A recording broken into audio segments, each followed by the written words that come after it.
Kabar kurang baik datang dari pengusaha John LBF.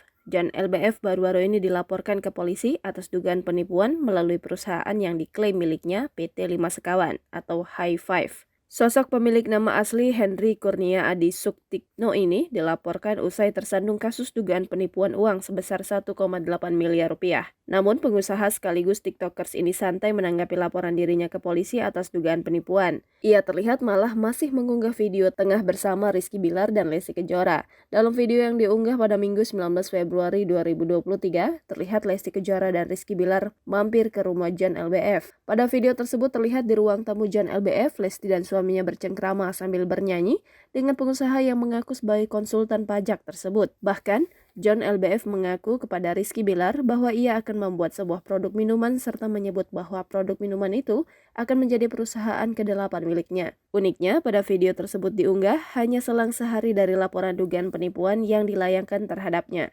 Kini, John LBF digugat klien High Five PT Adidharma Eka Prana terkait penanganan kasus hukum dengan uang bayaran awal sebesar 800 juta rupiah.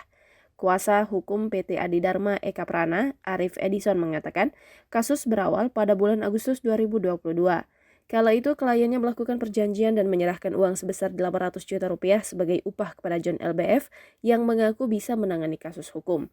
Arif, penguasa hukum PT Adidharma Eka Prana mengungkapkan, setelah menerima uang, John LBF juga tidak pernah mengerjakan jasa audit, keuangan dan pajak sesuai perjanjian.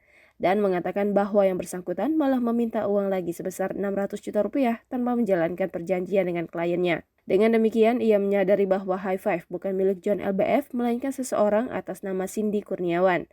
Hal ini sudah ditelusuri dan diklarifikasi lewat situs pemerintahan. Atas dugaan penipuan ini, Arif menggugat John LBF dan rekannya Sabar Tobing secara perdata ke Pengadilan Negeri Jakarta Selatan. Kini Arif berharap masyarakat tidak mudah percaya dengan sosok John LBF yang selama ini dikenal sebagai pengusaha besar. Jangan lupa subscribe, share, komen, dan like ya!